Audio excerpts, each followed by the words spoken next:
Bueno, buenas noches a toda nuestra audiencia, a todos nuestros seguidores de Suramérica Fútbol Club que nos siguen desde la Patagonia hasta el Cabo de la Vela. Estamos esta noche con Diego Borinsky, el, el escritor, el biógrafo de fútbol argentino. Diego, buenas noches, ¿cómo está? ¿Qué tal? ¿Cómo les va? Un gusto. Estamos con Andrés Laguna desde Bogotá y con Paulo Alemán desde Canelones, Uruguay. Diego, el fútbol, la vida, siempre ha habido una conexión ahí que separa el fútbol de los demás deportes. Se dice que el fútbol es reflejo de vida, reflejo de códigos éticos, de códigos morales. ¿Cómo llegó usted a esa conexión, a ser un biógrafo de fútbol, a conectar fútbol y vida? Sabemos que estuvo muchísimos años en el gráfico. Diego, para nuestra audiencia más joven, tiene las famosas 100 preguntas, las entrevistas de las 100, que aún siguen saliendo, ¿no, Diego? Aún se siguen publicando. Esta semana tuve la ocasión de leerme una de mis favoritas a Fernando Signorini, que me compartió Andrés, y la recordé porque la había leído en su momento, pero que sea esta una oportunidad, Diego, para que usted nos cuente cómo en su caso personal llegó a esto de conectar fútbol y vida. Mm. Bueno, bueno, el fútbol es un tema muy amplio. Vos recién hablabas de fútbol y vida, y yo creo que el fútbol es distinto a los demás deportes, por lo menos acá en Argentina y en muchos países, porque es muy fuerte el sentimiento que despierta para las personas que nos gusta el fútbol, la pasión por una camiseta, por un equipo, ¿no? Entonces, eh, hay un montón, yo cada tanto subo algo a Twitter, ¿no? De una persona por ahí lisiada o un nenito llorando el otro día en la cancha de Independiente, colgado en la tribuna, eh, cantando con emoción por su equipo. Como que esas escenas, te das cuenta, se da porque es una pasión muy fuerte que por ahí no te pasa con el tenis o con el básquet, no sé, existe, pero el fútbol es como uno desde chico, por lo menos en este país y creo que en muchos países también, como un sentimiento muy fuerte hacia unos colores, hacia una camiseta y por eso para mí tiene un plus. En mi caso se dio algo muy curioso porque yo estudié el colegio, estudié el secundario y cuando terminaba el secundario tuve que hacer una orientación vocacional y me salió biología, bioquímica, bueno, me dediqué a estudiar eso. Y la verdad que a mí en el colegio siempre me fue bien, pero nunca me gustó la materia lengua, o sea, redactar, escribir, la verdad que como que era de las que menos me gustaba y sacaba 7, zafaba, ¿no? No me gustaba leer, de grande le encontré el gusto a la lectura, gracias a Mario Benedetti, ahí que estamos ahí con Canelones Uruguay, un escritor uruguayo que Bueno, un sí. día lo agarré, me fascinó y de ahí me di cuenta que pasaba por lo que leía. Mi papá me quería hacer leer a Borges y a mí no me entraba Borges, ¿no? Entonces, bueno. Eh, y bueno, un día abrí una escuela de periodismo de Portea, me fui a anotar. A fin de año necesitaban alguien del gráfico, fui al gráfico, que era la revista que yo leía. Siempre me gustó leer deportes, lo primero que agarraba en el diario era la sección deportes, me gustaba leer, ver, estar al tanto. Y bueno, se fue dando y al final terminé escribiendo. Y lo que vos decís de los libros es como que todos los que estamos en la prensa gráfica, por lo menos en ese momento, teníamos como ese berretín de decir, bueno, algún día me gustaría escribir un libro. Antes no era tan común, y menos de fútbol, no había libro, ¿no? Hoy, la verdad que cualquiera saca un libro, a veces vos lees cosas que decís lo que es, ¿no? Pero bueno, y bueno, un día haciéndole las 100 preguntas a Matías Almeida, había colaborado con algún libro yo, él había vuelto a jugar a River año 2009, terminé de hacerle las 100 preguntas, que es una nota, como bien lo Y de ahí indica. es que sale el primer libro, Alma y Vida. Claro, ahí eso fue en el 2009, yo hice 2 horas de charla y cuando terminé le dije, Matías, está buenísimo esto que me contás, porque lo que tiene bueno las 100 preguntas es que recorres toda la vida, entonces me contaba desde cuando era chico y agarraba chicles del piso o cuando lo había engañado el primer representante o, bueno, cómo lo había apretado la barra brava del Brescia en Italia y cuando había tenido un poco de depresión. es un temario muy variado. Entonces le dije, tenemos que hacer un libro, está buenísimo. Bueno, dale, dale. Y bueno, esto fue a mitad del 2009 y durante 2 años yo le escribía mensajes y a veces me contestaba, a veces no, me decía, bueno, después claro, cuando a River le empezó a ir mal futbolísticamente, entonces tampoco uno podía estar molestando mucho, y bueno, al final cuando él agarra como técnico, 2 años después, un día lo fui a ver al entrenamiento y le dije, Matías, ¿qué hacemos con el libro? En 2 años lo había visto creo que 3 veces y yo había garabateado algunos capítulos, ¿no? Algo.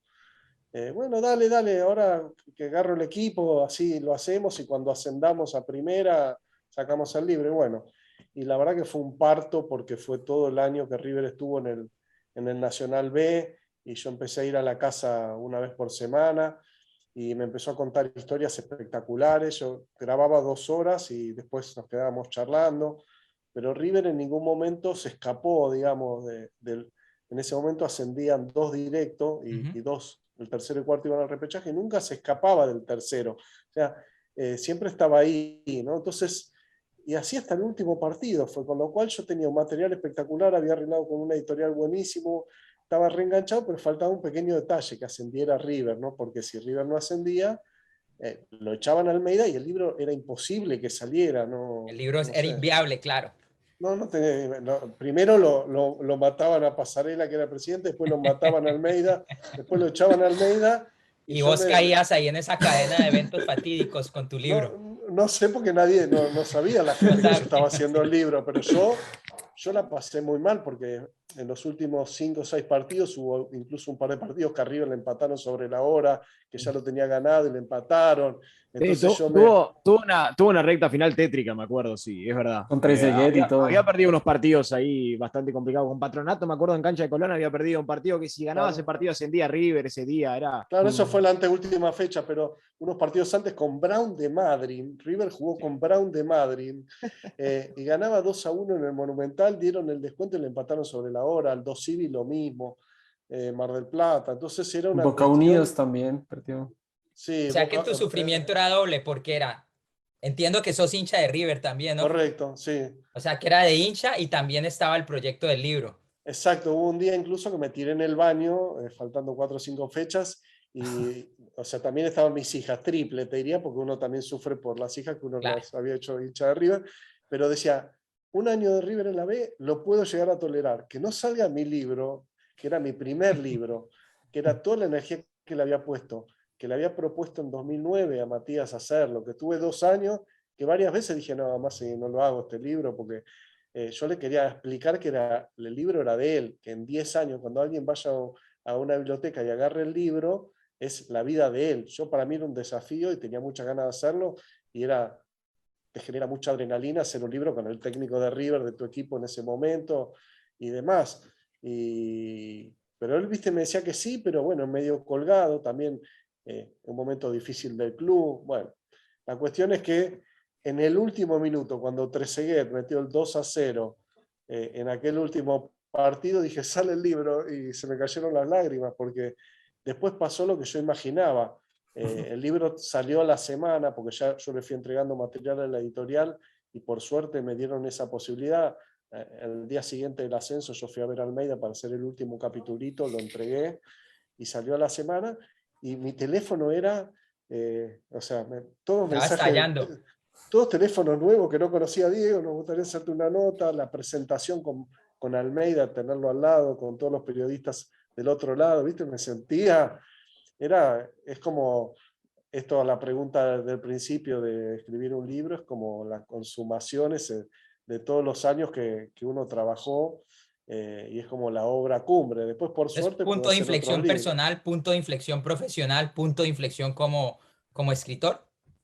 Yo después seguí haciendo notas y las sigo haciendo ahora y le pongo el mismo entusiasmo y me pongo nervioso cuando no consigo la nota y estoy muchas horas, porque lleva muchas horas hacer las 100 preguntas que salen en el diario La Nación.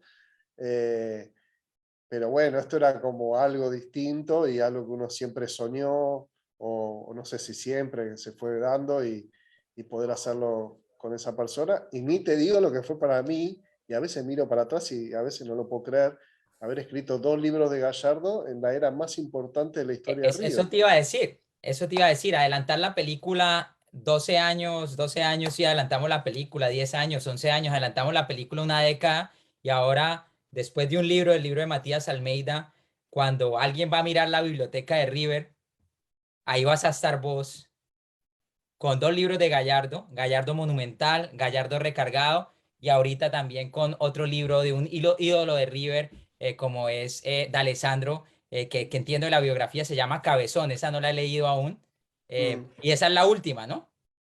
Por ahora sí, pero con Gallardo fue todo al revés, porque también con las 100 preguntas, vos fíjate que se la hice en febrero del 2014, yo lo conocía a Marcelo de hacerle algunas notas como jugador, pero cuando le hice en febrero del 2014, él llevaba casi 2 años sin dirigir. Él dirigió Nacional 2011-2012, sale campeón a mitad de año y se va. Se va para descansar un poco porque apenas terminó como jugador. Él quería descansar, terminó en Nacional porque lo echó Pasarela acá, se lo quiso sacar de encima, se lesionó, terminó jugando 15 partidos en Nacional, entrando así de a ratos, salió campeón, y ahí quiso cortar y descansar, pero dijo eso, se vino a Buenos Aires y a los 3 días vino el gerente deportivo nacional y le dijo, mira, queremos que agarres el equipo, porque ya veían que tenía algo. Bueno, entonces, como es un grande de Sudamérica y jugaba Copa Sudamericana, Libertadores, agarró. Lo dirige un año, sale campeón, y ahí sí dice, bueno, ahora sí paro, descanso, me voy a viajar con mi mujer 6 meses, me voy a llevar a los chicos al colegio, y me voy a preparar, porque la verdad que el año que dirigió Nacional fue, apenas se retiró de jugador, no pudo hacer muchas cosas. Después, ese tiempo que él pensaba que iba a ser un año, se fue alargando, recibió algunas propuestas, no se tiró de cabeza ni nada, y en febrero del 2014, un año y 9 meses después de haber dirigido Nacional, yo le hice las 100 preguntas, y me encantó, vi como un tipo súper convencido, con mucha convicción. En ese momento estaba dirigiendo Ramón Díaz a River, que después saldría campeón, pero un equipo bastante mediocre. Y él me decía, no, este equipo puede jugar 30 metros más adelante, no, acá yo podría jugar con esto. Y mucha convicción me transmitió. Ya la tenía Y en la cabeza. mucha convicción de él como entrenador.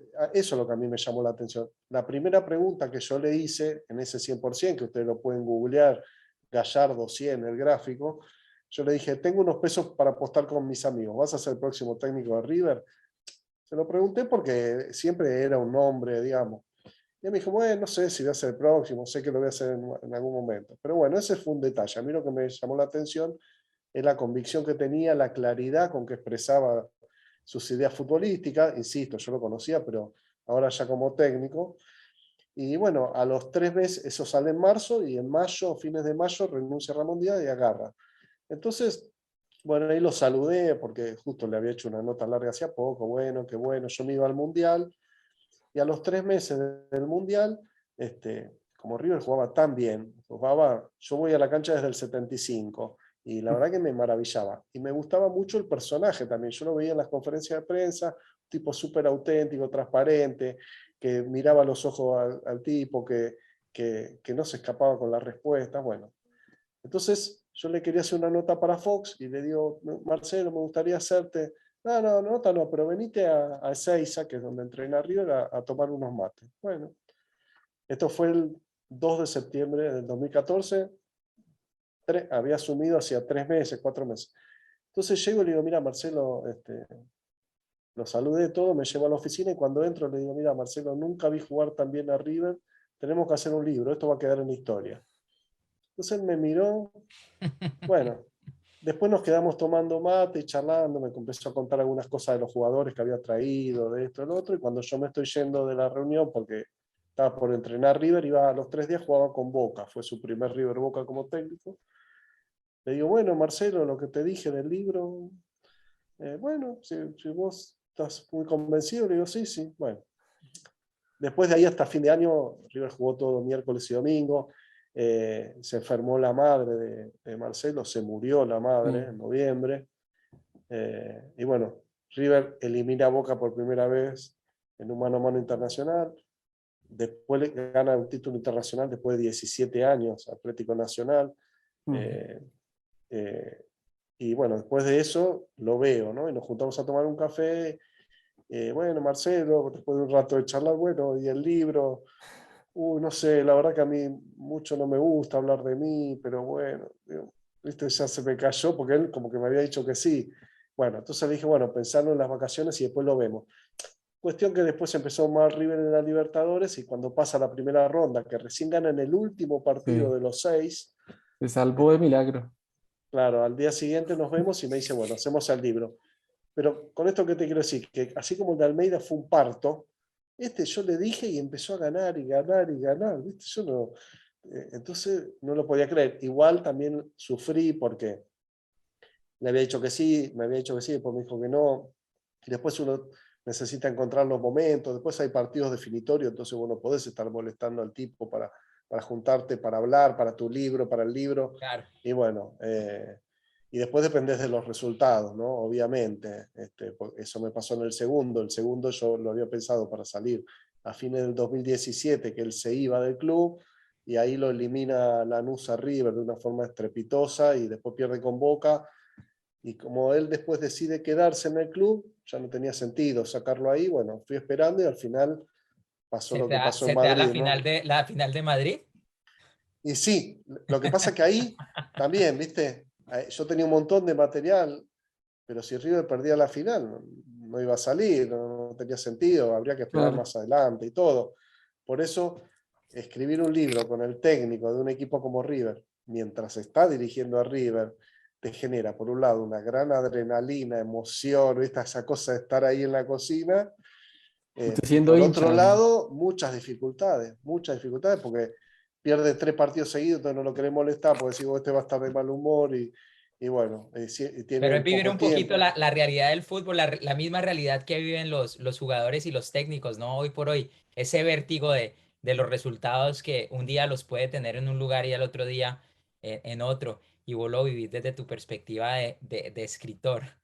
Y sumale que en general la mayoría de las editoriales te piden que le entregues, por ejemplo, si yo quisiera hacer un tercer libro de Gallardo, ya toca arreglar con la editorial, hay que pensar una fecha y le tenés que entregar 3 meses antes. En general es 3 meses antes te piden.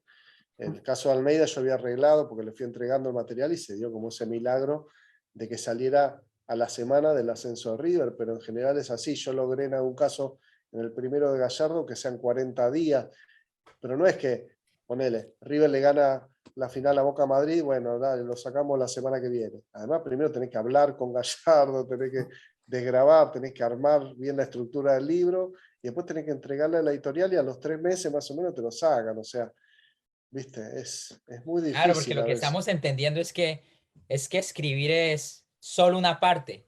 Está, digamos, esa parte del primer emprendimiento, de la perseverancia de que el personaje te salga al corte, efectivamente acepte, y de ahí en adelante es un trabajo Lo incesante, más ¿no? difícil es eso, que Ajá, convencer al tipo, porque yo, por ejemplo, para el segundo exacto. Gallardo también me dijo, no, porque el primero salió en diciembre del 2015. Y cuando él dice que se va a ir a fin del 2017, yo más o menos en mayo del 2017 le empecé a decir, tenemos que hacer estos 2 años para que quede en la biblioteca lo que falta de...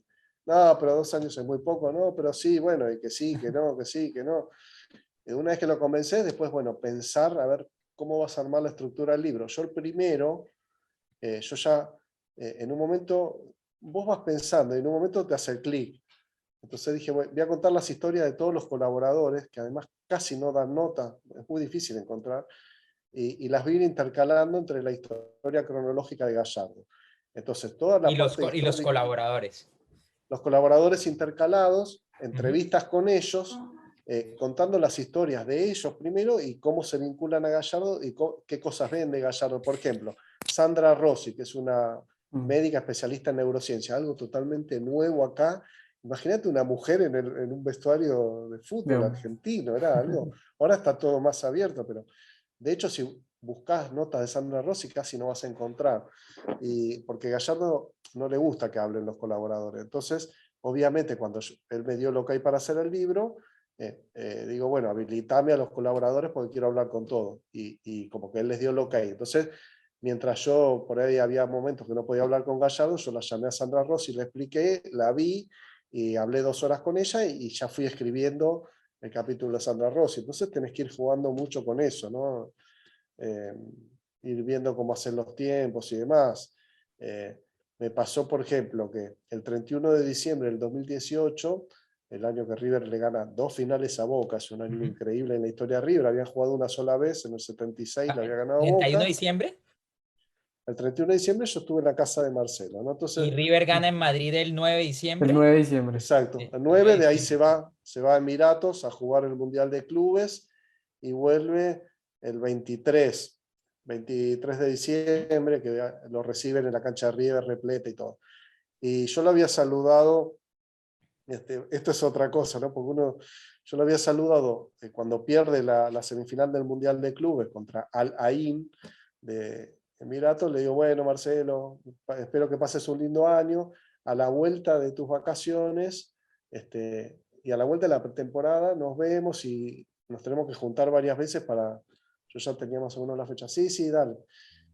Y yo tipo el 27, 28 de diciembre leí una nota que se había juntado con Francescoli acá en zona en Tigre, cerca de mi casa, para hablar de los refuerzos. Vi eso y dije, este no se fue de vacaciones. Entonces le escribí y le digo, mira Marcelo, escúchame, yo sé que estamos ya en época de vacaciones, pero vi que no te fuiste. Yo estoy en Tigre, a 15 minutos donde estás vos. Si tenés un ratito en algún momento, avísame que nos juntamos por lo menos para que te explique más o menos los tiempos que ya arreglé con la editorial para ver. Yo con verlo 3 veces, yo en el medio había tenido charlas informales en distintos momentos que yo fui juntando para el libro. Entonces me dice, bueno, Diego, dale. Yo dije, ni me va a avisar. Y el 31 de diciembre estaba yendo al gimnasio para prepararme para comer tranquilo el 31 de diciembre con menos culpa, digamos. Y estaba entrando al gimnasio y digo, bueno, Diego, si estás por zona, te espero. Pegué media Ahí quedó la vuelta. rutina, ahí quedó la rutina de ejercicio. Por suerte, ¿viste? A veces esas cosas que si yo Igual me estaba hubiera cerca. puesto a hacer la rutina, tiraba el celular por algún lado, pero fue justo cuando estaba entrando. Arranqué marcha atrás, me vine a casa, me bañé rápido y me fui. Y ese día estuvimos 3 horas charlando, que siempre cuento una anécdota que además la puse en la entrada del segundo libro, que entré, había una mesa de ping-pong, era una casa que no había estado yo en esa casa, estaba ahí con música, tomando, estuvimos charlando, y en un momento le digo, justo le habían dado el premio del diario El País el día anterior, entonces lo felicité, bueno, en un café, le digo, che, después te juega al ping-pong. No, me dice, me duele el hombro, estoy medio, bueno, estuvimos charlando así, de la vuelta de Emiratos, todo, yo sin tomar apuntes, pero todo guardando en Pero mi para cabeza vos para... todo es material, todo es material. Claro. Y eso está bueno, está malo, porque él es como que él me había dado confianza, porque para el segundo libro me dijo, mira, vos participás en nuestras sobremesas. Él cuando yo iba a Ezeiza, cuando se iba el último jugador, él me hacía pasar al comedor, en la sobremesa del cuerpo técnico, ya sin ningún jugador, yo estaba ahí, escuchaba, decía, miraba, y después él salía y yo me iba con él, porque ya habíamos decidido que yo iba a aprovechar los viajes en auto para charlar, porque él, como está muchas horas en el entrenamiento, si no, después no le quería sacar más tiempo. Bueno, o sea, y eso es un peligro, porque viste, vos decís, bueno, esto lo puedo poner, esto no, pero bueno. Estamos ahí y en un momento me dice, bueno, dale, te juego. Porque en el fondo, viste, él le encanta, viste, le encanta competir, le encanta, viste, No le los gusta perder deportistas. en nada. Yo No, recuerdo. En nada. obvio. Pero además los deportistas juegan bien a todo, viste. Juegan bien a todo. Y tú, Es en el así. primer libro me acuerdo que escribiste un pedacito que él había jugado tenis con alguien y le pidió a todo el mundo que quería volver a jugar con él porque había perdido. Me acuerdo el primer libro lo leí Sí, cuando sí, salió. pues ese, sí. Esa Sí, siempre anécdota es muy buena. están así. Bueno, y acá empezamos a jugar. Bueno, a las 10 pelotas me mira y me dice, tenés buen revés y mal drive, hay que jugarte todas al drive. Yo digo, este está con la cabeza del Ya técnico te había permanente. interpretado. Y eso arranqué con esa anécdota. Bueno, la cuestión es que ese día charlábamos, bueno, todo. Entonces digo, mira, Marcelo, yo la verdad me gustaría verte 5 veces. ¿Sabes? Yo tenía que entregar el libro a fines de marzo o a mediados de marzo. Entonces, bueno, está bien, bueno. Dale. Bueno, arranca la pretemporada y a la vuelta de la pretemporada River debía 3 partidos de la liga que se habían suspendido por el viaje a Madrid y todo. Domingo, miércoles, domingo. Perdió los 3 partidos. Y yo decía, no, ahora le toca hablar para juntarme. Ya me había dicho que sí, todo. Pero digo, no, el mal humor que debe tener, porque por más que haya ganado la final más importante, no se bancaba. Perder 3 partidos seguidos, los 3 en el Monumental, además. Así que bueno, con todas esas idas y vueltas, ¿viste? Cuando veo el libro, la gente me sigue escribiendo, a veces me agradece por el libro. Y yo, ¿viste? A veces digo, es increíble todo cómo se dieron las Es, cosas. es, Uno fue un parto con River en la B y el otro a los 3 meses de asumir le dije, Marcelo, que hace un libro y se fue dando todo, ¿viste? Un poco de suerte, un poco de intuición y bueno. y hoy, como decíamos, sos parte de la antología bibliográfica de River. Diego, es inevitable tenerte al frente y pensar que vos has tenido, digamos, una posición privilegiada para vivir el fútbol suramericano. Desde 1975 nos contabas, yendo a Núñez, a la cancha de River, em, escribiendo tal vez en uno de los, si no el más emblemáticos del continente, digamos, como medios suramericanos de escritos de fútbol, que es el Gráfico. Y ahora, en la última década, autor de libros biográficos de personajes del club que hoy por hoy tal vez mejor define al fútbol del continente, sí, en los últimos 10 años, que River.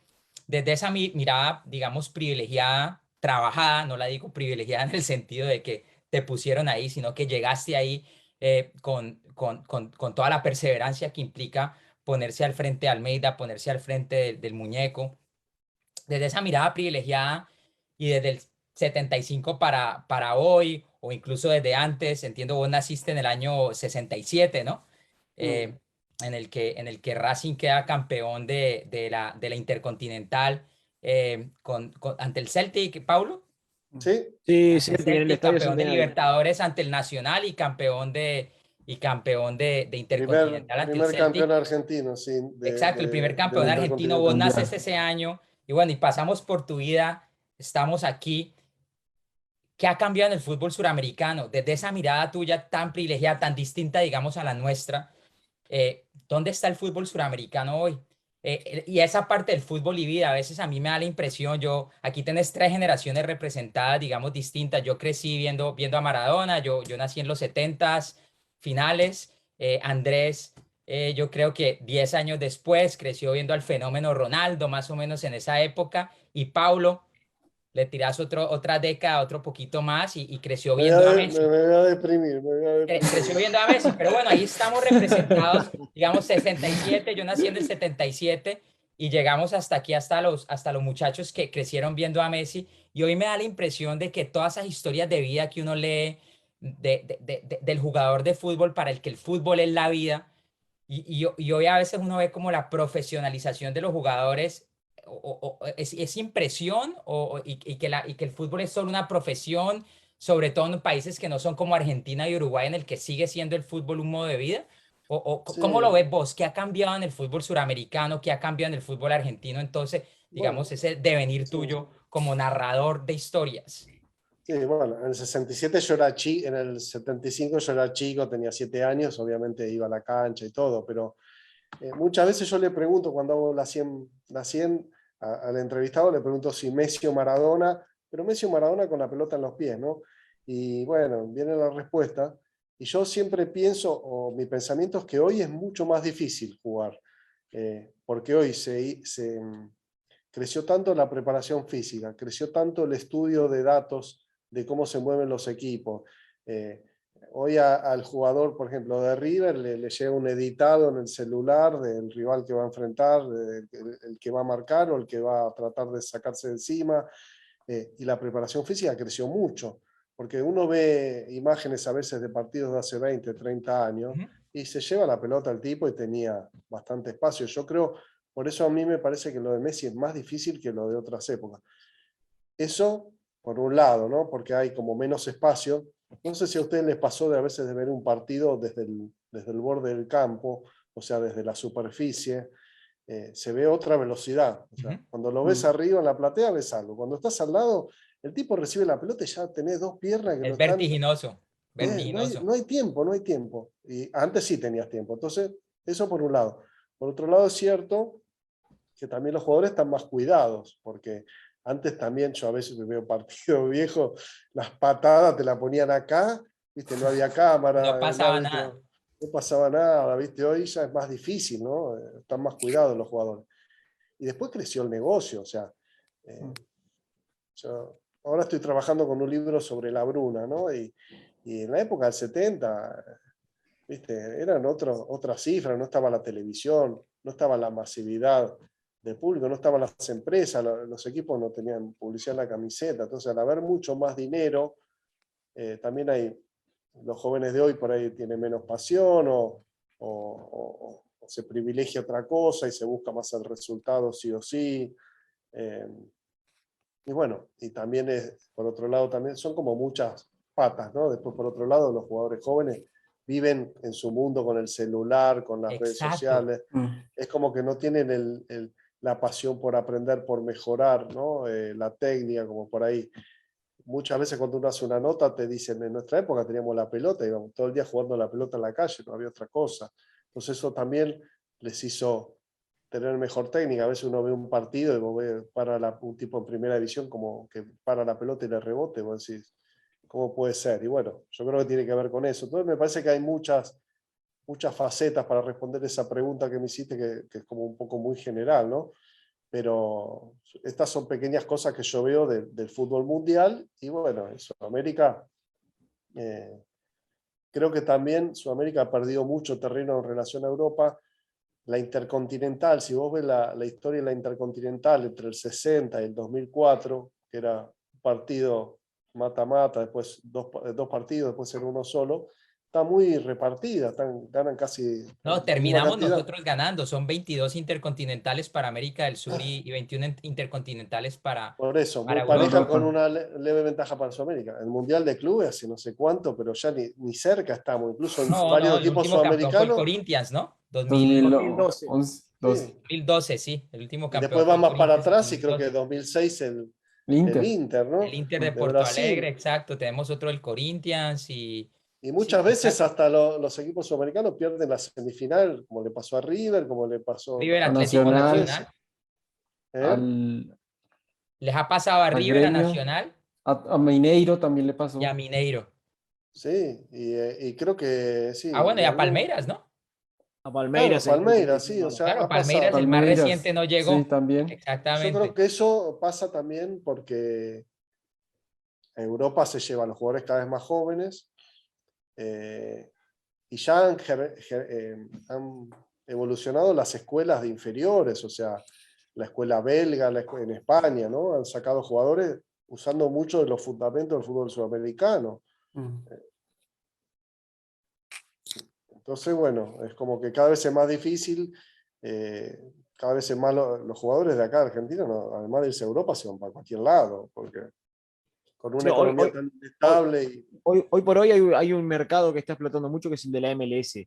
Que me sorprende realmente porque no hay tanto nivel, digo, comparado con cualquier otra liga, tanto en Europa como también hasta se puede marcar, hasta en Asia, que hoy por hoy también el mercado asiático está explotando mucho, pero, pero me sorprende mucho eso también, ¿no? ¿Por qué hoy por hoy se explota tanto el mercado, por ejemplo, de la MLS, el mercado de la Liga Mexicana? Y capaz que por ahí hay tanta igualdad en ese sentido, cuando Europa por ahí es el prócer en cuanto Y bueno, lo que pasa es que no todos se pueden ir a jugadores. Europa. A México siempre fue un mercado importante porque Ujú. siempre pagó más que acá.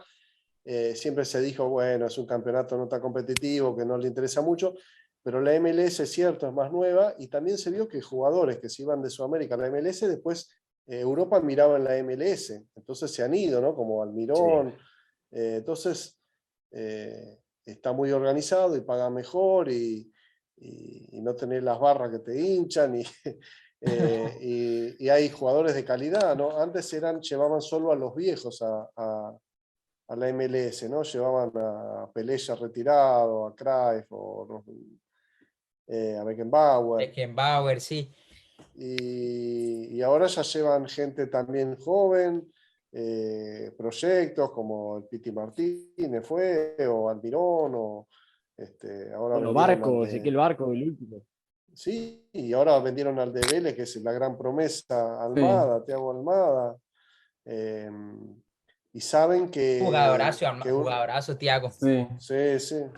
Y saben que Europa mira ahí, porque ha habido casos. Entonces, bueno, obviamente, yo me imagino, no sé, bueno, Julián Álvarez, por ejemplo, es un chico que tiene mucha cabeza y tiene mucho potencial. Hubo una oferta a principio de año, estuvo dando vuelta de 8 millones de la MLS y bueno, ahí el chico, como él quiere ir a Europa y sabe que tiene el potencial y que está en River, dijo que no, y seguramente va a ir a Europa y bueno, suerte que dijo que no porque explotó ahora, ¿no? Terminó de explotar. Pero bueno, otros, Thiago también se viene hablando hace bastante y no pasaba, no pasaba y a veces viene la plata y son familias muy humildes y es mucha plata y dice, bueno, sí, después si me voy acá y bueno, si me va bien ahí, por ahí me miran de Europa. Exacto, ahí el dinero es elocuente. ¿Cuál es digamos, el personaje más joven al que le has hecho las 100 preguntas y cómo se compara eso digamos, los personajes de antes, con un Maradona, con un Fernando Signorini?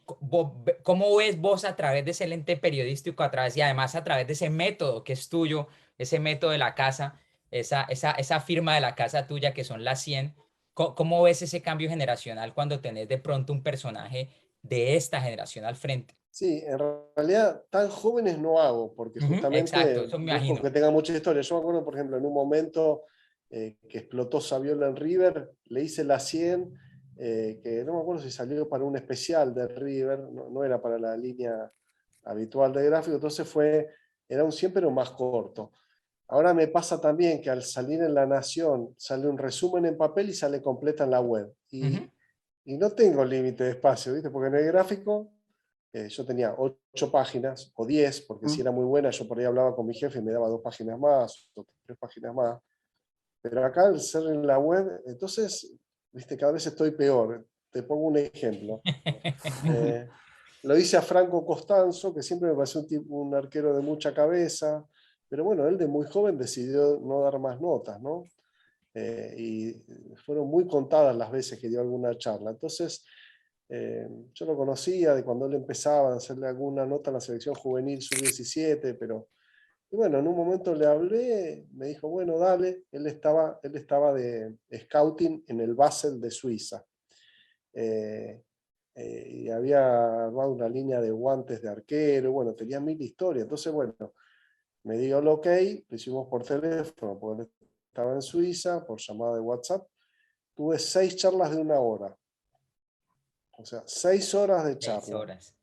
Vos imaginate que esas 6 horas de charla después, que además yo, primero para prepararla, me lleva 3 o 4 días, porque yo Ujú. busco la mayor cantidad de notas posible, en papel, busco videos, busco atajadas, partidos, todo.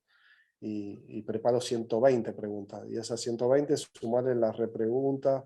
Entonces después editar todo eso y después empezar a dar vuelta, poner, juntar y mandar, poner el orden, porque el orden en el que sale publicado no es el orden en que hago las preguntas, obviamente, ¿no?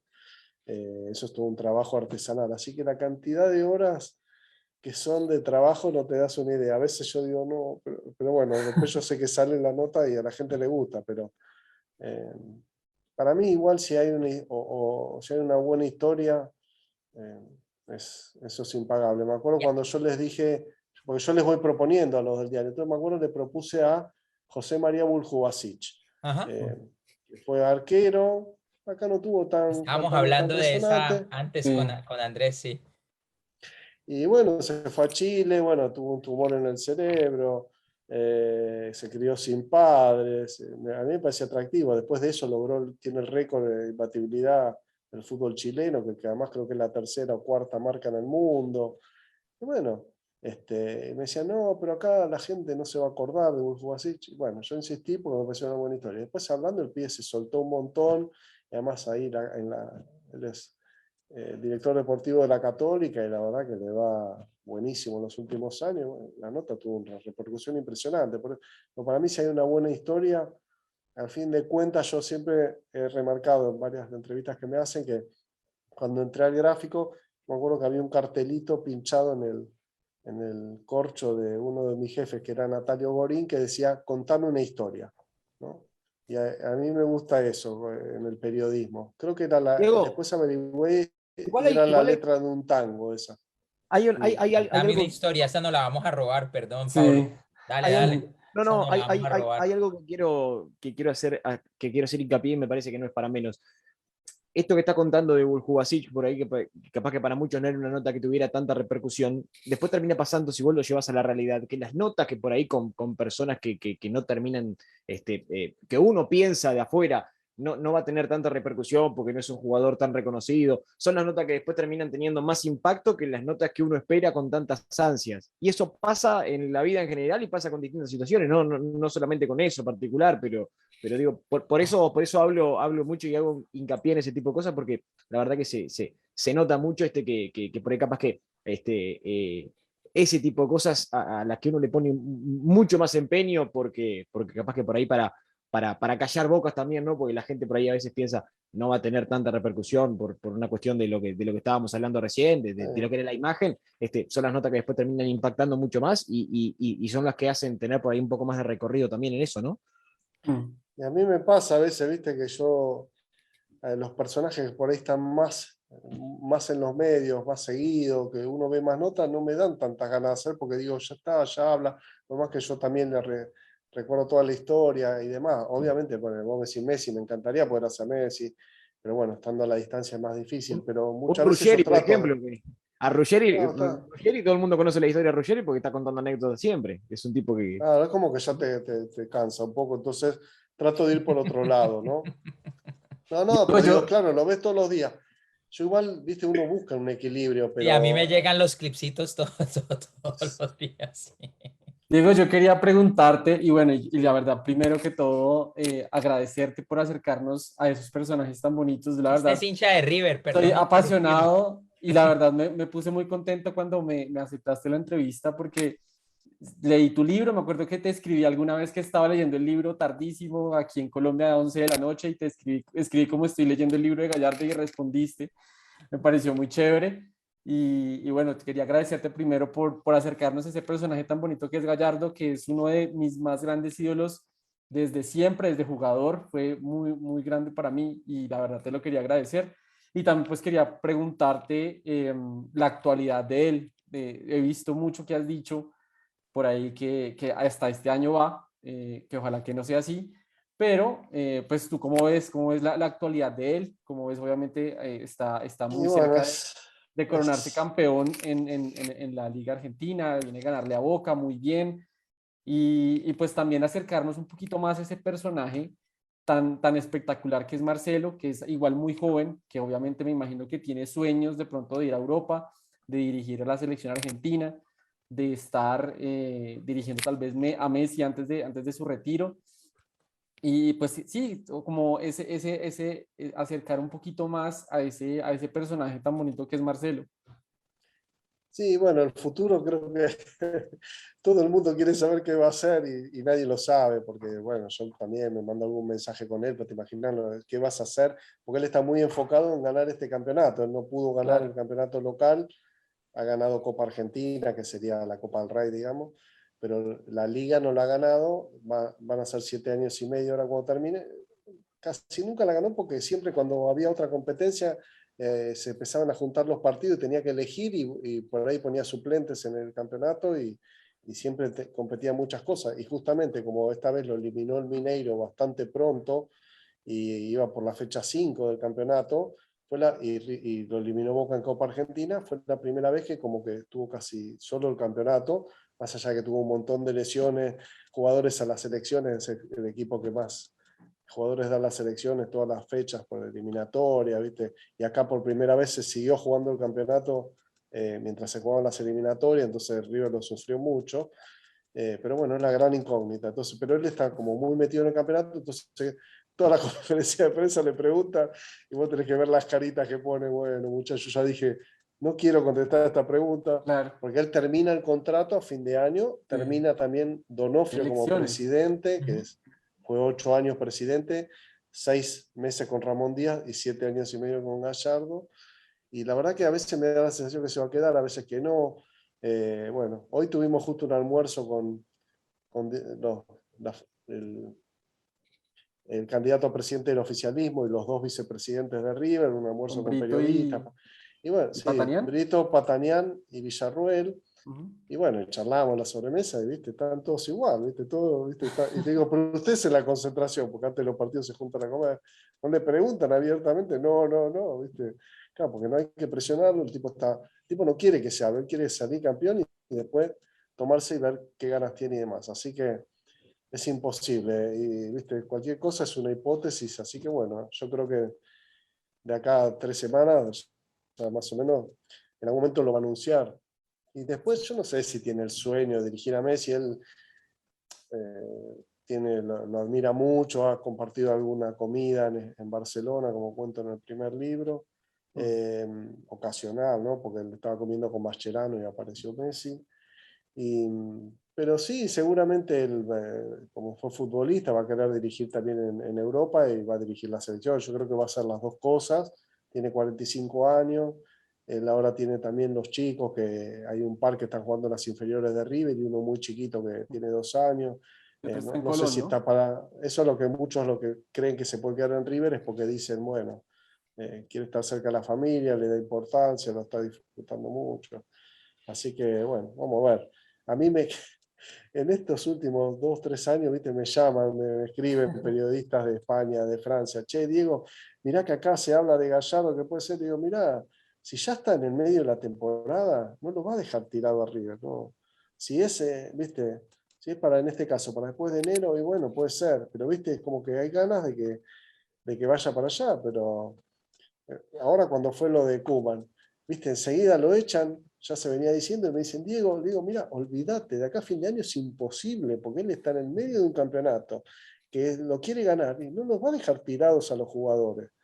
O sea, es así, él ya en el 2009, 2019 estuvo cerca al Barcelona, y él dijo, si arranco la pretemporada en 2020, y bueno, arrancó, lo echaron a Valverde a los 10 días, pero él ya había arrancado la Y estaba en pretemporada. pretemporada, ¿no? Ni siquiera estaba en la mitad de un campeonato, No, exactamente. estaba ahí Y ya arrancando tenemos ese ya. antecedente Sí, exacto. sí. ¿Y qué quiere el hincha de River? ¿Que siga para siempre? Obvio, sí. Yo, Obvio. mira, Obvio. hay mucha gente querida, a veces acá está la discusión de quién fue mejor técnico, el más importante. Yo siempre, cuando hablan de la historia, muchos periodistas, que a mí me pone muy nervioso, sobre todo en la televisión, no, porque este no se quede en la historia, y tienen un desconocimiento absoluto de la historia. Si uno tiene que decir quién fue el técnico más importante de la historia, tenés que sentarte, mirar, porque si no, no sabés que hubo un Minela que ganó 5 de 6 campeonatos en la década del 50, campeonatos anuales. No sabes cómo la Bruna, que ganó después de 18 años un título para River. Imagínate. Bueno, más allá de eso, yo creo que no hubo nunca y no va a haber nunca una relación tan fuerte de amor entre una persona y los hinchas, como es la de Gallardo. Es algo, una cosa increíble. O sea, no ¿Y sabes más cuál es la hacer. diferencia? ¿Cuál es el rasgo distintivo ahí? O sea, por qué Gallardo? ¿Por qué esa relación con la hinchada? ¿Por qué esa Hay relación con muchas la gente? cosas. Bueno, primero ya es un chico que se formó en el club de los 12 años. Como jugador fue querido y respetado, pero no era ídolo. O sea, tuvo muchas lesiones, no ganó los títulos, la Libertadores estuvo, pero casi no jugó. Pero bueno, primero él llegó y eh, eliminó 5 veces seguidas a Boca. O sea, 5 mano a mano con Boca, le ganó los 5 y además en las 5 veces que lo eliminó, después ganó el título, porque en la Sudamericana del 2014 lo eliminó y después ganó el título, porque si vos eliminás y después perdés el título, pierde un poco de fuerza. Claro. Al año siguiente juegan a octavo de final de Libertadores, lo elimina el día del gas pimienta y después ganan a Libertadores. Después, en el 2018, juegan una final que habían jugado una sola vez en la historia, Supercopa. River y Boca. Por supuesto, ese había sido un campeonato nacional que se llamaba del 76. Este fue la Supercopa, era un solo partido, está bien, no era pero era una final River Boca y la ganó. Y después le ganó la final de la Libertadores con todo A en Madrid. contra, sin jugadores, sin jugar de local, siendo 3 veces abajo en el resultado y todo. Y después lo eliminó en la semifinal de la Libertadores 2019. que ahí sí, ahí después perdió la final con Flamengo. Ahí Así perdió que la final con Flamengo. fueron cuatro las que terminaron en título. Pero eso, después la manera de ser de él, la manera que se expresa, o sea, la gente se siente identificada. Está, digamos, clarísimo en esta historia tu pasión por River. Yo quiero recoger un poquito la pita, la piola de la cometa. Aquí nos hemos dedicado a conversar un poco de River y devolvernos a esa parte de fútbol y vida con la que empezamos y de vos, de tu vida. ¿Por qué hincha de River? Bueno, como pasa en casi todos los casos por mi papá, ¿no? De hincha de River, me empezó a llevar a la cancha y bueno, ya. Después yo lo hice con mis hijas, ¿no? En la mayoría de los casos creo que es así. Pero bueno, digo, al principio cuando empecé como periodista me daba un poco de vergüenza decir todo, digamos, la redacción todos sabemos quién es. ¿Viste? Esa era mi segunda pregunta. ¿Cómo Sí. esa pasión la negocias con tu oficio? ¿Te alimenta el oficio? Bueno, yo primero, o sea, yo me pongo contento cuando van a River y cuando pierde Boca, esa es la verdad, pero yo puedo analizar, eso no me Tiene dos quita que si caras. yo estoy viendo, pero eso es lo que yo siento por dentro. Después yo he ido muchas veces a comentar a Boca, y si Boca juega bien lo digo, y si un tipo la rompe lo digo, y si le dan un penal al otro equipo equivocado lo digo. Ahora se ha hecho muy termo todo, ¿no? Entonces el hincha River va y bardea. Nunca, a mí muchas veces me han escrito por Twitter, Diego, dale, tenés que hacer el tercero, y va el tercero, y va el tercero. Yo eso no les contesto, porque no da, eso sí me parece que está mal, ponerse uno a como cargar o eso.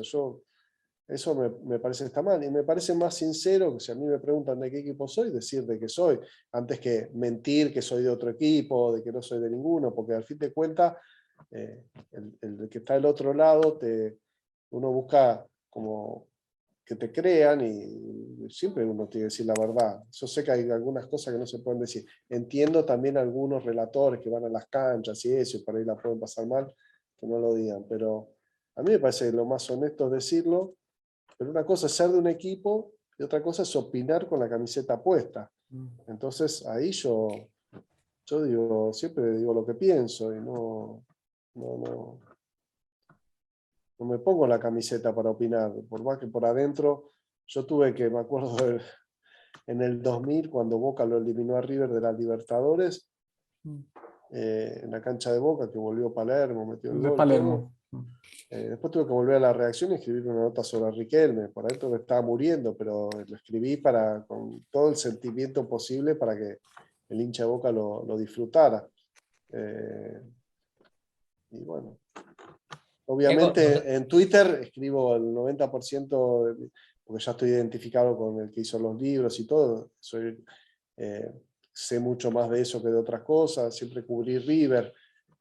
Sí, pero bueno, después cuando tengo que opinar de un partido, si juega River y Boca juega mejor, lo digo, no tengo ningún problema, porque eso, lo mismo que los penales. Hoy, viste, el periodismo parece que cubrís un club y viste, tenés que opinar todo a favor de las jugadas polémicas. No, yo la verdad que cuento lo que veo, no, en eso no tengo problema. Además, porque se ha vuelto un periodismo exclusivamente de opinión y de debate, ¿no? A veces. Diego, si vos tuvieras que recomendarnos un libro de fútbol tuyo, uno de los tuyos, y Nada, uno de otro autor, ¿qué libro nos recomendarías? nada, mío, yo qué sé, yo sí sé. De los tuyos, Yo, ¿por cuál tenemos que empezar? no, yo a veces leo, le tengo un gran aprecio al primer libro que fue el de Almeida, porque fue el primero, pero a veces leo y digo, esto no me gusta como lo escribí, que me pasa mucho con las notas, ¿no? Digo, pero esto no lo escribí también, tendría que haber hecho esto, ¿no? Como que después también uno va creciendo y se va soltando más y demás. Y los dos libros de Gallardo cada uno tiene su encanto, yo qué sé, me cuesta. Y bueno, el de Cabezón de Alessandro fue la primera vez que me llamaron a mí para hacer un libro. Llamó el representante, que fue ex compañero mío de gráfico, le habían gustado los otros, y por primera vez hice un libro en primera persona. Fue una experiencia distinta, todo en primera persona con las charlas, y y algunas columnas. Y ahora estoy trabajando con uno de La Bruna, que es una locura, con más de 100 entrevistas, 130 entrevistas. Yo qué sé, todos tienen su encanto. Y a mí, no sé, libros hay muchos que me gustaron. Me acuerdo justo antes de hacer el de Gallardo, había leído uno de Guillem Balaguer sobre Guardiola, Pep, otra manera de ganar. Ajá.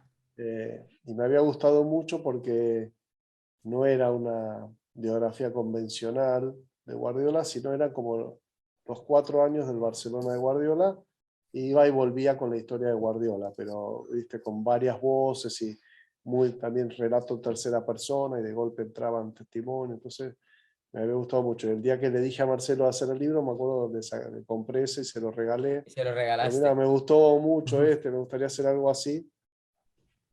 Y me acuerdo que abrió el paquete y dijo, ya lo leí, me dijo. Lo cual era una nueva Una buena sorpresa, señal. ¿no? Sí, sí, una buena señal. Entonces ya sabemos, Pep, otra manera de ganar la recomendación y bueno, la Después hubo bibliografía muchos que me completa de... gustaron, pero bueno, todos los de Sacheri, todos los de Ajá, Eduardo Sacheri, que Eduardo Sacheri, algunos sí. son cuentos de fútbol, otras son novelas que tienen que ver con fútbol, otras novelas que no tienen que ver con fútbol, pero para mí es genial. Ahora que le voy a contestar una cosita a mi hija. Dale, por favor. Aquí, Dale. y aquí Pero sí, y sí, bueno, escucho. perfecto. Bueno, entonces ahí están los libros recomendados de Diego Borinsky. Y si tenemos que leer, danos tu top 3 de tus 100. Si, Ah. si tenemos solo 3 de las 100, ¿cuáles nos tenemos que leer? No, comprometete. Es que esto es lo mismo que yo te decía cuando a alguien le pregunta por la historia, ¿no? Dice el mejor yo tengo que leer toda la lista de los que hice para recordar, porque hay algunos que no los tengo Pero presentes. así las que tengas ahí, en Las que la punta están de la ahí son las lengua, que las que más te salgan. gustan. Y que sabemos que Ese, todas vienen con un amor enorme por el personaje, por lo que claro. representaron las historias, Y pero por las que ejemplo, te salgan. la de Fernando Redondo es un personaje que casi no da notas, Redondo. muy difícil. Estuve 8 años, porque le había dicho una vez, él me dijo que sí, y después cuando lo llamaba me decía, no, yo no te dije que sí. Le digo, sí, vos me dijiste que sí, yo ya lo había preparado. Y cada tanto le escribía, y a veces, lo importante acá, como alguna vez, no me acuerdo quién lo dijo, no hay que calentarse, ¿no? O sea, siempre que te respeten todo, bueno, está bien, no querés ahora, bueno, en unos meses vuelvo a insistir, y bueno, al final salió, ahora ya en la etapa de La Nación salió. Un caballero Redondo, ¿no? Hablando pronto y claro. Sí, muy bueno, muy bueno. Caballero, Con mucha caballero. personalidad, pero además, claro, eso es lo bueno, ¿viste? Cuando es un personaje, porque nosotros con la tele es muy difícil competir también, porque a los Claro. jugadores les gusta la tele, todo. Entonces, hacer un tipo que casi no da nota, tenerlo con lo que fue como jugador y tenerlo y con la claridad para expresarse, está bueno. A Menotti también. Bueno, Menotti y Bilardo, las dos fueron muy buenas porque son tipos con mucha historia. Bilardo me citó, creo que a las 12 de la noche me citó, porque él tenía un programa de radio o a la En 1, no me Rivadavia, ¿no acuerdo, iba era? de 11 a 12 o de 10 a 12, así que me citó en el estudio de la radio cuando terminó.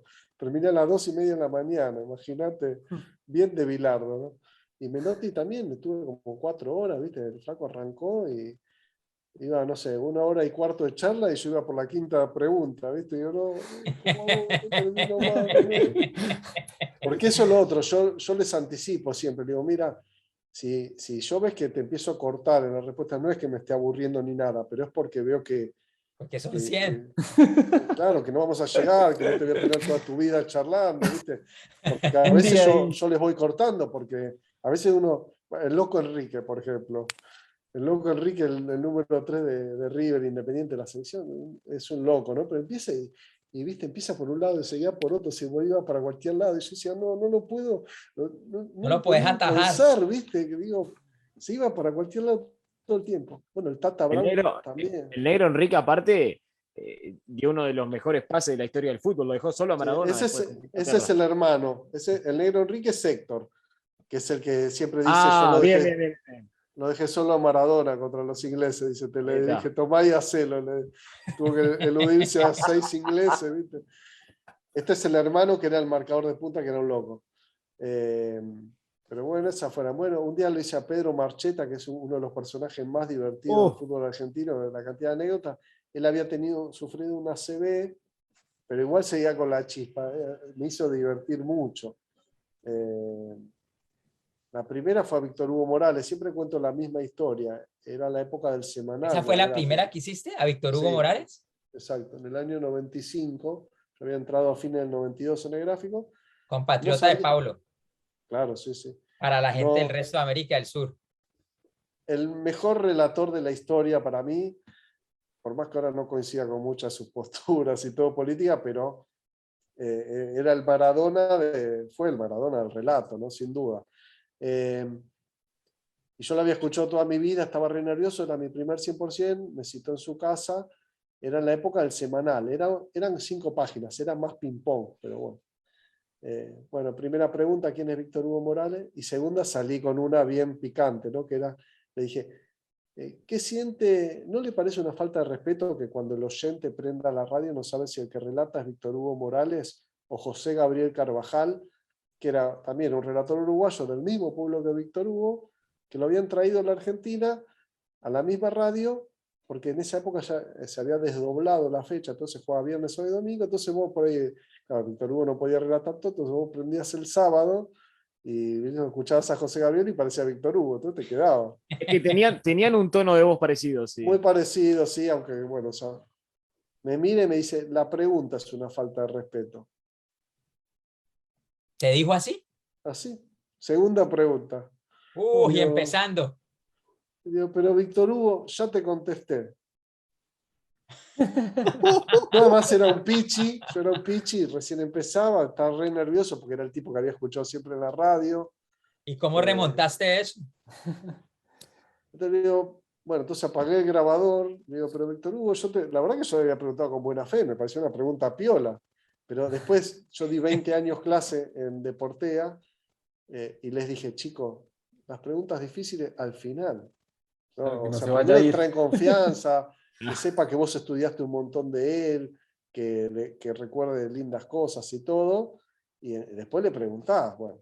Pero digo, mirá, Víctor Hugo, yo te pregunté con buena intención, no, pero no me puedes preguntar eso, bueno, que sí, que no, un poquito de discusión, pero bueno, sigamos y después me lo haces de otra manera, bueno. Y así fue, después le pregunté, bueno, ¿cómo puede ser que 2 personas relaten tan parecido? Bueno. No, y después la nota salió, me llamó a las 2 semanas para agradecerme y a partir de ahí todas las veces los lunes chiveaban el gráfico, o sea, leían el gráfico, algo que él cobraba, bueno, leían las notas del gráfico en la radio y siempre, esta nota de este excepcional periodista, Diego Boriski, como que, viste, no le había fallado, en realidad yo siempre eso no le había fallado en el sentido de que puse lo que él contestó, viste, él siempre tenía miedo de que le saque, le ponga, viste, siempre corres una coma, pero no, yo siempre trato de respetar lo que el tipo quiere, lo que dijo y lo que quiso decir, porque a veces vos te das cuenta, ¿viste?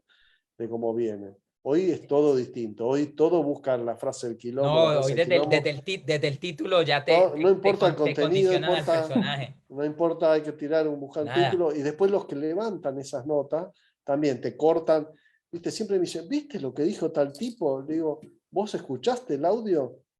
No, vi la frase. No, bueno, escuchá, porque siempre se corta, Hay se algo edita más, mal, sí. los pibes que están en los medios digitales lo que buscan es que haya quilombo. No Sí, el se, efectismo, sí. no se escucha el tono con que lo dijo. El bolonqui. Bueno, y de esa entonces pasemos a otra del ping-pong, que también es difícil hacerlo con vos por tantas historias que tenés. Un relator de hoy. ¿Cuál es el relator de hoy? Tu favorito. Y bueno, Mariano Clos en la tele es muy bueno. Sí, diría que ese es digamos, Nos vamos con Klos. pero Víctor Hugo, claro, después de Víctor Hugo todos es como que agarraron también el estilo, porque es como que marcó un estilo. En la época anterior que yo llegué a escuchar a Muñoz, por ejemplo. Carlos A Muñoz, el uruguayo. No, José María Ok, Muñoz, ok, que porque fue ustedes un tienen un muy bueno, histórico. ¿no, Pablo? Carlos Muñoz, también una institución. Carlos fue el referente máximo hasta los 90 más o menos, cuando después aparecieron los otros fenómenos que son hoy por hoy Roberto Moar, Rodrigo Romano, hay unos cuantos realmente, pero Yo todavía me repito la serie de penales de Nacional contra el Eindhoven de Sí. Koeman, solo por oír el relato de Sí, Muñoz, sí, además sí. porque fue una serie de penales larguísima. Pero era poético, era Sí, poético. exacto. Poético no al punto no al punto de Víctor Hugo, porque lo de Víctor Hugo ya era de otro planeta realmente, pero era poético igual, sí, la Vos verdad fíjate, claro, estaba. pero cambió el estilo, porque José María Muñoz, que fue el relator de la década del 60 y 70 y un poco de los 80 y llegó hasta los primeros años de los 90, era otra cosa. Víctor Hugo empezó a imaginar los diálogos entre el jugador y el árbitro, empezó a darle otro vuelo. Vos fijate lo que es el relato de Maradona a los ingleses, ¿viste? Es una cosa... Es, Y es eso que una al cosa que principio él renegaba, decía, no, no, me desbordé, déjate hinchar, es una cosa o sea, increíble. uno ya no uno ya no puede pensar y recordar ese gol sin pensar en la narración de Víctor No, Hugo yo el Morales. otro día puse, o sea, con la muerte de Maradona, te pasan, yo ya no sé cuántas veces escuché el relato, y siempre que lo escucho se me pone la piel de gallina, Todo, es imposible. Y vos imposible. fijate el genio que es Víctor Hugo, que también la personalidad, lo de barrilete Bueno, cósmico era no, por es una... que, ¿de qué Pero vos sabés planeta de dónde viniste? viene, vos sabés de dónde viene lo del barrilete cósmico. Pues entiendo que porque lo llamaban gordito y porque le decían barrilete. No, ¿Por ¿alguno qué? sabe de ustedes por qué dijo No, barrilete No, cósmico? realmente no. no, es un enigma. Bueno, antes del Mundial Pues se va a resolver. le hacen una nota a Menotti. Esto lo sé porque me lo contó Víctor Hugo, me lo contó Menotti, o sea, no, Menotti, el que me lo dijo por primera vez fue Víctor Hugo, en una de las notas que le hice. Un tiempito antes del Mundial le hacen una nota a Menotti, que era crítico de la selección, ya estaba peleado con Bilardo, y dijo, no, Maradona es un barrilete porque dice una cosa, después otra, claro, porque él siempre lo había elogiado a Menotti y ahora como que estaba del lado de Bilardo y medio lo había criticado a Menotti. Entonces dijo eso, es un barrilete. Y vos fíjate, Víctor Hugo en el momento de éxtasis del gol se acuerda de su enemigo Menotti y lo mete y genera el relato, pero es así, porque esto me lo... Preguntarle a Víctor Hugo si algún día te lo cruzó y te lo va a aceptar. En el medio del éxtasis de ese gol, se acuerda de su enemigo, o sea, es una cabeza también distinta, ¿no? Y entender, a mí lo que me parece increíble de ese relato es que pareciera que él entiende antes de que la jugada termina en gol, Sí, la sí, antología, el Lo que valor va a que algo va pasar. a antológico de la pasar. jugada, Arranca por la derecha el el genio del genio fútbol del mundial. fútbol mundial.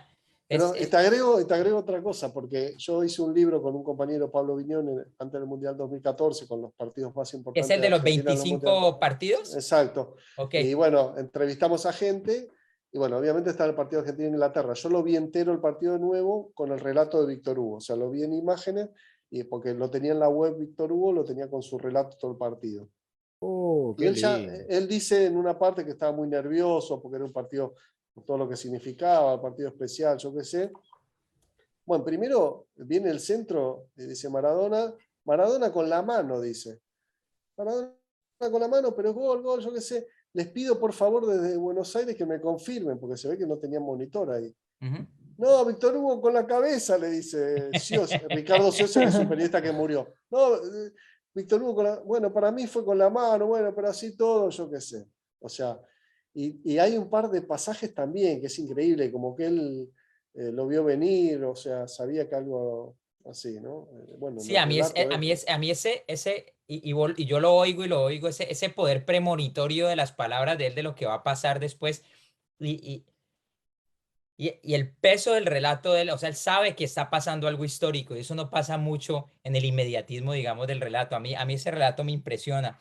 De ahí pasemos a tu partido de todos los tiempos. ¿Cuál es ese partido que siempre recordás? Un partido, solo uno. Bien reduccionistas. yo te podría decir que como hincha fue bueno, el Mundial, que lo viví, pero bueno, después ya estuve tan involucrado emocionalmente con los libros de Gallardo y con Gallardo, y el partido más importante de la historia del fútbol argentino es la final de la Libertadores, River y Boca, porque Ese me tocó verlo a mí en Madrid. Santiago. Estuve tuviste, ahí. Sí, me tocó verlo desde la tribuna. Vi el gol de Quintero, que fue muy especial para mí, obviamente, por ser o sea, colombiano. estabas con la gente de Boca, No, estaba en la mitad. La gente de la Boca estaba mitad. a mi derecha, la gente de River estaba a mi izquierda. enfrente de los bancos. Sí, para mí es muy especial porque fue uno de los momentos, digamos, fundacionales de esta locura que es Suramérica Fútbol Club, que nosotros nos hemos metido con el cuento suramericanista del fútbol en una de las épocas más difíciles para el fútbol suramericano. Y empezó toda la historia en Buenos Aires. Empezó la historia en Buenos Aires. Decidimos irnos a ver el partido, entendiendo que era una final inédita y histórica al Monumental. Y nos tocó gas lacrimógeno, nos tocó estar encerrados ahí en la tribuna. Estuvimos en la Sibori, nos fuimos a la Sibori y estuvimos ahí en la Sibori con la gente de River, obviamente camiseta de River, todo de River, pues nos tocaba con uno de los otros fundadores de Sudamérica, Gerardo Aristizábal, y nos Bueno, estuvimos habrás ahí visto la 6 horas sin locura, agua. la locura que fue ese día el sábado. Después no sé si Ujú. fuiste el domingo también, No, fui pero el el sábado sábado y estaba llegando el domingo al estadio y el se taxista me suspendió. dice, no se juega, porque toda la pregunta, ¿se juega o no se juega? ¿Se juega o no se juega?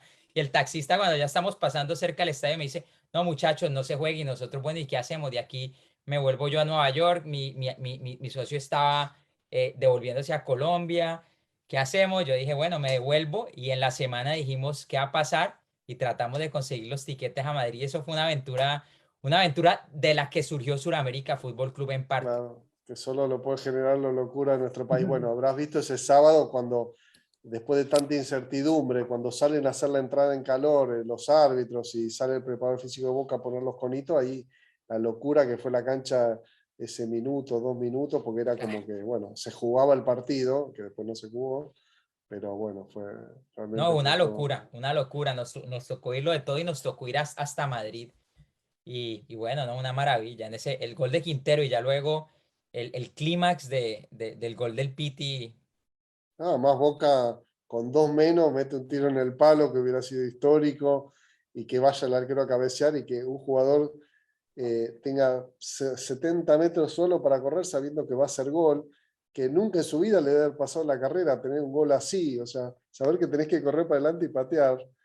No, fue todo, fue todo. La verdad que por eso, y además en mi caso particular, que está involucrado, porque era lo de Gallardo, y lo vivía a la distancia Aparte y hincha. sí, mensajeándome con ellos y además sinceramente y objetivamente no hubo otro partido entre equipos de clubes, sacamos selecciones, ¿no? Y hasta te diría selecciones, porque más trascendente que eso, porque es la competición, es lo mismo que, bueno, Real Madrid-Barcelona, una final de Champions, que no hubo. Que no hubo, pero yo te diría que digamos, por la historia, los antecedentes, yo como te digo, nos pasamos unos días antes del partido en el Monumental y le preguntábamos a todo el mundo, hinchas de River, hinchas de Boca, lo que sentían y el nivel de nerviosismo y anticipación de entendimiento casi existencial que la vida de ellos iba a Sí, cambiar, que la vida de las personas que nosotros con las que estamos hablando, el tendero de barrio, la persona en el bar, le preguntamos, hincha de River o de Boca, de River o de Boca, no, de River y de Boca, tan bueno, tan, y les preguntamos, ¿y qué? Que el partido que me decían, no sé, pero quiero que se juegue ya. Eso es lo que me Mm. decía la no, mayoría de la gente, quiero que se juegue, quiero terminar el salir de esto ya. sufrimiento, o sea, sí, sí. No, no, porque esto es tan, es peor la previa porque es Exacto. todo, ¿no? La incertidumbre de qué va a pasar y cómo se va a Y que todo, resolver. y que todo el mundo sabía que la vida no iba a ser igual al otro día. Después, sí. Claro. Y no ha sido igual o ha sido igual. O ese partido cambió la vida del hincha de No, Boca y del no, hincha de River. cambió. La gente de River, vos sabés que hay muchas veces que hacen la encuesta. Si a vos te dieran para afirmar que no te vas a la B, pero no vivís todo lo que viviste después, ¿aceptás? No. O sea, el 99% de los hinchas de River te dicen que no, porque fue tan fuerte todo. Y bueno, se sigue hablando, Boca lo sigue sufriendo para mí, porque todo lo que siguió después, estando Gallardo, es dentro de lo que es el fútbol y cómo nos cambia. Hay gente que te dice de River, todos los días de mi vida, en algún momento del día, se me cruza algo de Madrid y me hace estar feliz, ¿no? O sea, Las fotos del porque ves 9-12 algo, por todos o lados. ves algo, o alguien te hace un comentario, estás viendo un programa y algo te remite, es como que algo que lo tenés presente. Es terrible, pero bueno, por lo menos por cómo se siente el fútbol acá, ¿no? Bueno, lo otro es que por la parte del estadio donde me correspondió estar, había muchos socios del Real Madrid, que digamos esa era la parte que conservaron. Y la gente me decía, los españoles me decían que nunca habían visto la cancha del Bernabéu vibrar así como vibró ese día con los hinchas de Boca y los hinchas de River. Entonces, de alguna manera, pareció, digamos, una pequeña reconquista de nuestro fútbol de Europa por 90 minutos. Pasemos a la selección suramericana de todos los tiempos. ¿La armamos? Portero. De todo Sudamérica. Sí. Qué difícil. Variadita, pues, no importa que esté cargadita Por River o Argentina, Argentina. pero Y bueno, arquero, Filiol, Fillol. Ya la segunda leyenda del periodismo que nos dice Fillol, ¿no, Andrés? Sí, ya entrevistamos a Jorge Barraza la semana pasada sí. y también nos dijo. Y podría estar Amadeo Carrizo, pero bueno, Filiol fue una cosa increíble. Estás apuntando, ¿no, Andrés? Para que le Sí. hagamos la canchita Sí, aquí estoy. a Diego. ¿Empezamos por la izquierda o por la derecha? Pasa que hay jugadores arriba que no pueden faltar. Por ejemplo, Maradona, Messi, Pelé, no pueden faltar ninguno de los tres. Bueno, jugamos con 3-10, no sé. O a Messi Ahí le buscamos a cómo Brasil del 70 jugó con 4-10. Por eso. ¿Por qué sí. lo puso de 8 a Messi? Sí, o a Messi lo puedes poner de wing derecho. Y entonces, empezamos, defensa. Vamos a poner menos de 4 en defensa, porque vamos a poner más en ataque. Yo qué sé. Después ponele Di Stéfano y Sívori. Fueron dos monstruos del fútbol.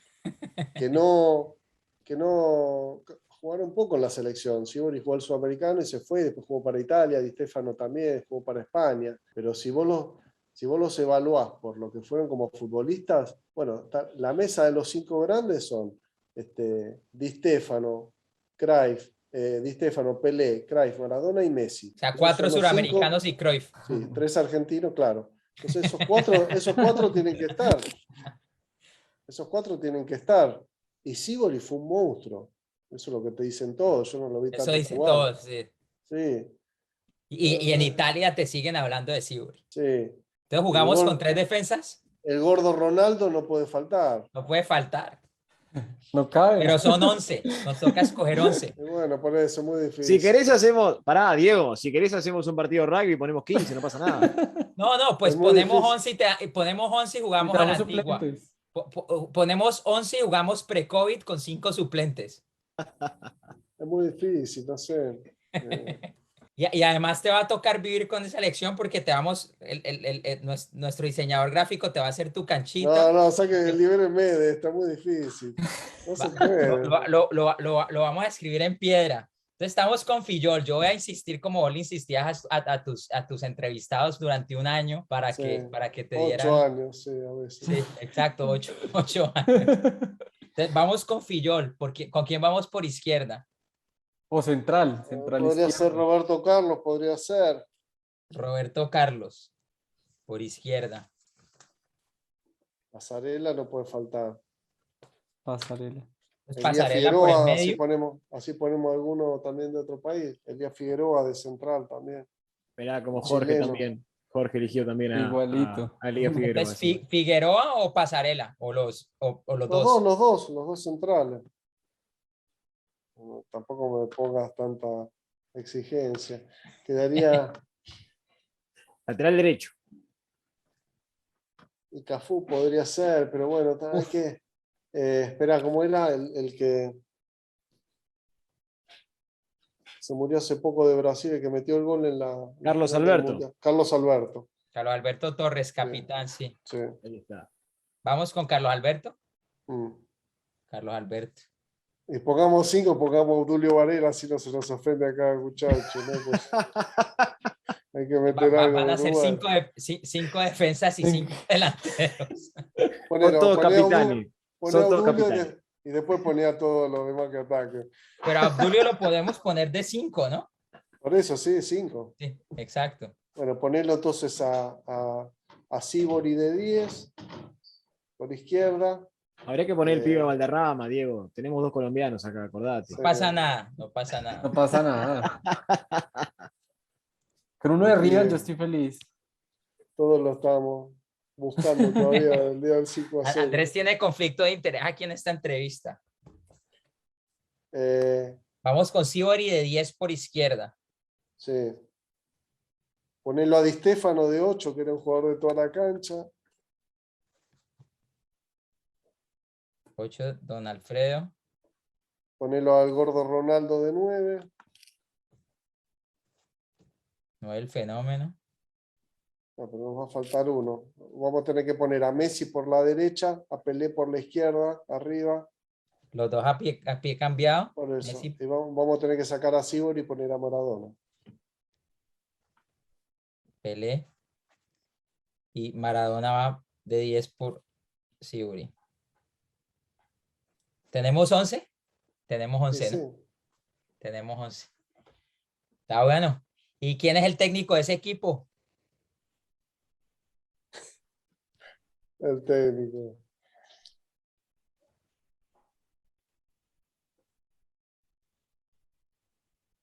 Marcelo. Sí, sí, sí. Andrés, no se meta. Y hagamos una dupla técnica, Menotti y Bilardo. ¡Oh! Duelo de En estilo.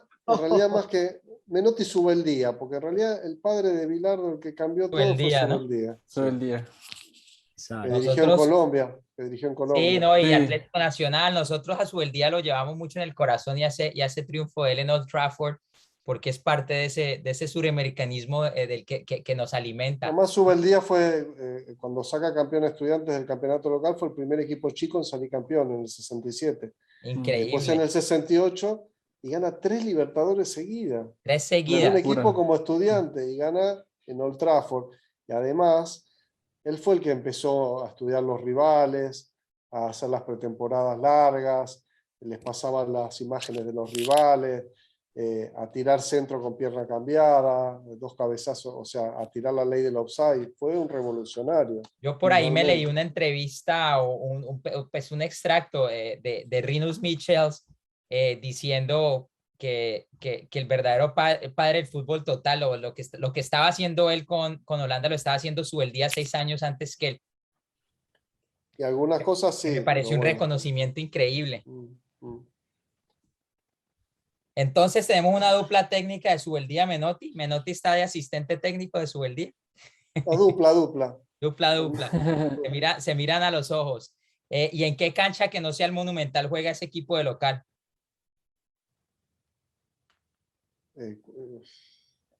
Y en el Maracaná. Juegan en el Maracaná. Y qué hinchada que no sea la de River los alienta. Y la de Boca. La hinchada de Boca, hoy es. Hay que reconocer. ¿Y con qué camiseta que no sea la de River juegan? Pero es selección. Selección, club, lo que quieras. Y Una bueno, camiseta icónica suramericana. y la Argentina le vamos a meter ahí. ¿Alguna camiseta argentina en particular, de algún año Ya en te particular? digo, de los 5 más grandes de la historia, 3 son argentinos. De eso tomamos nota. Sí, después está Pelé y Cruyff. Así que por eso ganamos la ¿Y vos cómo camiseta. los ordenás? No, eso, bueno, eso son las preguntas que hago yo, no sé. Para mí Messi es el mejor de la historia, pero Bueno, aprovechando eso, entonces te pregunto, ¿y quién lleva la banda de capitán en ese equipo que armaste? ahí Capitán Maradona, sí. Capitán Maradona. A Diego le ponemos la banda. Nos Bueno, sentimos muy honrados de poder charlar con vos.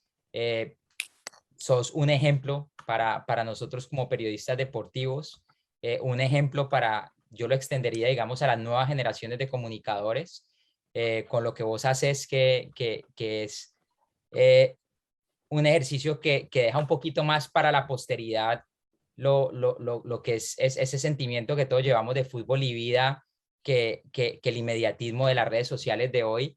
Entonces, no, nos sentimos encantados de poder charlar con vos. esperamos a hacerle honor a esta entrevista y que miremos para atrás y que vos también la mires con gusto. Andrés, una última pregunta para Diego. Para cambiarme, ponerme el capitán, ponémelo a Udulio. Porque ahí necesitamos. Porque los demás son de palo. Necesitamos la garra charrúa ahí. Los demás son de palo. Los de afuera son de palo, sí. Sí, los de afuera son de palo. Entonces, una última pregunta, Andrés. Cortica. Al ídolo de River, un ídolo de River que tengas siempre, que lo recuerdas de chiquito, que hayas visto de chiquito, que ahorita de grande ya lo tengas y disfrutes por las repeticiones. Sí, no tuve tanto, obviamente agarré la primera etapa donde Alonso fue el más importante, pero bueno, como ya en la adolescencia, como que el que me fascinaba más fue Francescoli, ¿no? Francesco. En la primera etapa, que fue 83, 86, y yo en el 83 tenía 16 años, entonces porque ya Alonso era más chico y no entendía tanto, pero Francescoli como que era más la descosía.